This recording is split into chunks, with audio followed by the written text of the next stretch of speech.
Pedro de Alcântara, Francisco, Antônio, João Carlos Xavier, de Paula, Miguel, Rafael, Joaquim, José, Gonzaga, Pascoal, Cipriano, Serafim. Oi, tudo certo? Professora Juliana chegando.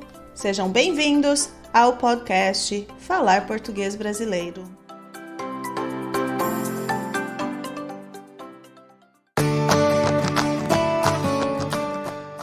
Ei, estamos no episódio 100. Nossa, motivo para comemoração. Eu não poderia estar criando o 100º episódio se você não estivesse aqui me ouvindo.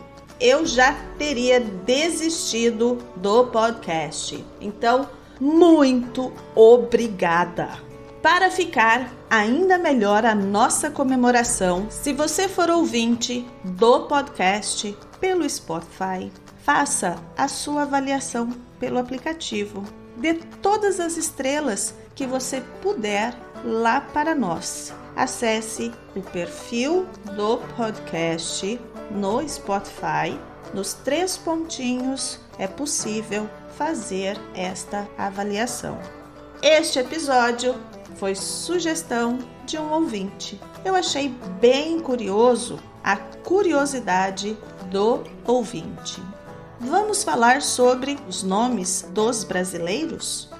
Você já pensou sobre os nomes das pessoas daí do seu país? Quais são os nomes mais comuns? E os sobrenomes? Quantos nomes uma pessoa pode ter? Pedro de Alcântara, Francisco, Antônio, João Carlos Xavier, de Paula, Miguel, Rafael, Joaquim, José, Gonzaga, Pascoal, Cipriano, Serafim, ou Dom Pedro I. Foi o primeiro imperador e foi ele também que declarou a independência do Brasil em 7 de setembro de 1822. Com essa quantidade de nomes, é possível imaginar ou supor muita coisa sobre a quantidade de nomes que um brasileiro pode ter, não é mesmo? Em alguns países, há certos nomes proibidos. No entanto, essa proibição não acontece aqui no Brasil. No Brasil, temos a Lei Federal número 6.015, que regula o registro de nomes de nascimento e autoriza, no seu artigo 5º, a intervenção do oficial de registro em caso de nomes que possam causar constrangimento na criança. Esse mesmo funcionário também pode intervir na grafia, na escrita, dos nomes para evitar um possível constrangimento futuro para a pessoa. Nome composto é comum no Brasil. Maria e João são os que sofrem as maiores combinações. Para as meninas, por exemplo, Maria Luísa, Maria Júlia, Maria Clara, Maria Eduarda, Maria Cecília, Maria Alice, Maria Helena. Já para os meninos, João Miguel, João Pedro, João Lucas, João Gabriel, João Guilherme, João Victor e João Paulo. Para os meninos também, José é bem comum. O José Augusto. Por tradição, o nome dos brasileiros é composto pelo nome seguido do sobrenome da mãe e depois o sobrenome do pai. Mas isso não é uma regra. Se os pais decidirem colocar o sobrenome da mãe por último, é possível.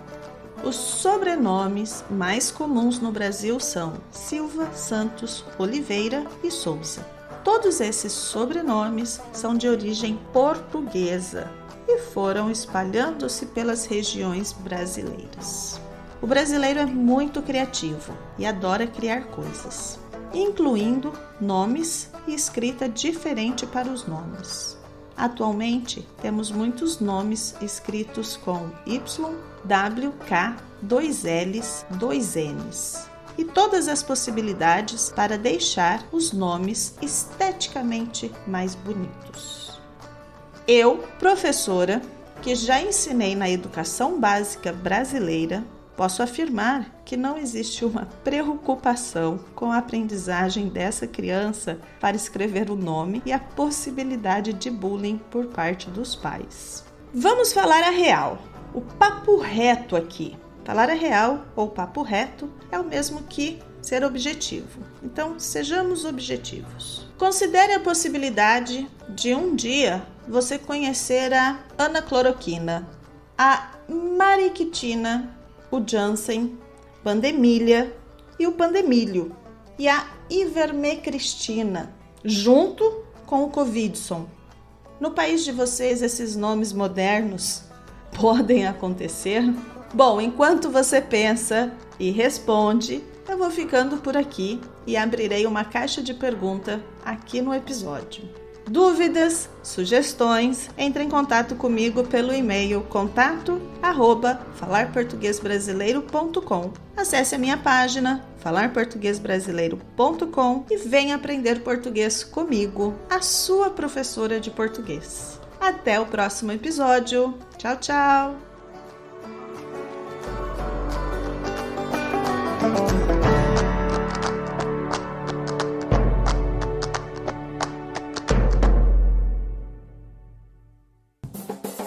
Este podcast foi editado por Rabon Produções e Multimídia.